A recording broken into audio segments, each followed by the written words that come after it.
So I just was thrilled to be an actor in the studio getting paid. I mean, we didn't get paid much. No. but I was getting paid to act, and that was really the most fun. And we would run into each other. You know, she'd be passing me out in the studio, I'd be going in, so I got to meet people like that. And I think the most fun episode was the fourth one, where we got stuck in the belly of the FDF. Oh.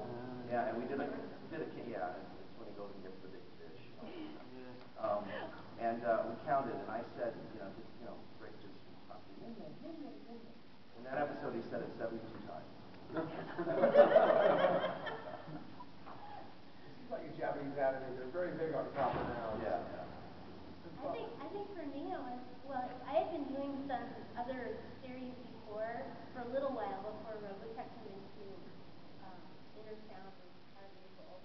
And so I think when, we just figured it was going to be the same as all the other ones. They kind of went off into somewhere in the airspace. We had no clue where they went, but we kind of had a feeling maybe something would happen with this.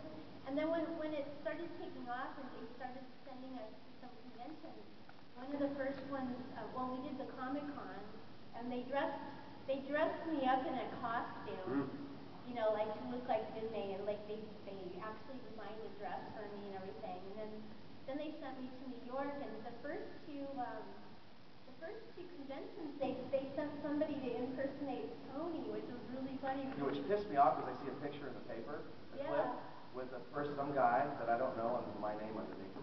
He actually played another part, but nobody, everybody picked it up right away. I mean, they said, that's not good. It's Frank Was it Frank? Yeah, Frank Catalano.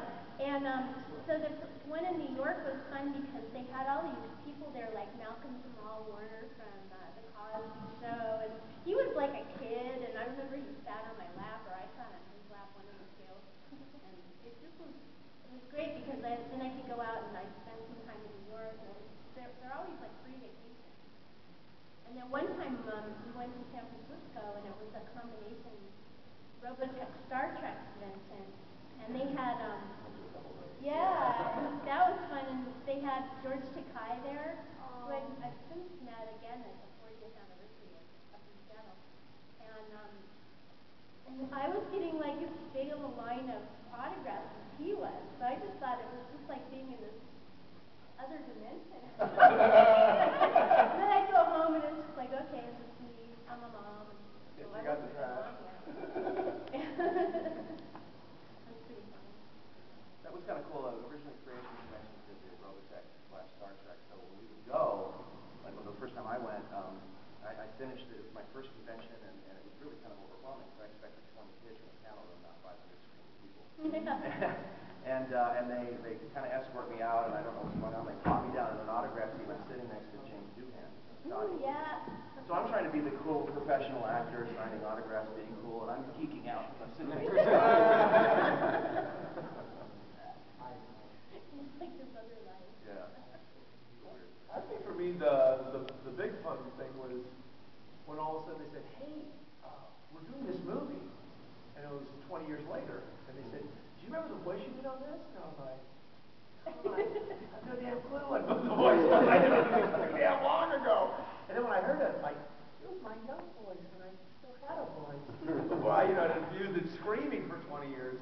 So it was just really neat, and we got to do it with Sue Blue, who's a very respected animation director, and then Richard Epcot came in, and she was too busy to do some cleanup on it, and it was just really nice to be back with everyone. And it's funny how the memories came flooding back, because we hadn't recorded it radio style or animation style. We usually would go in and do our individual lines.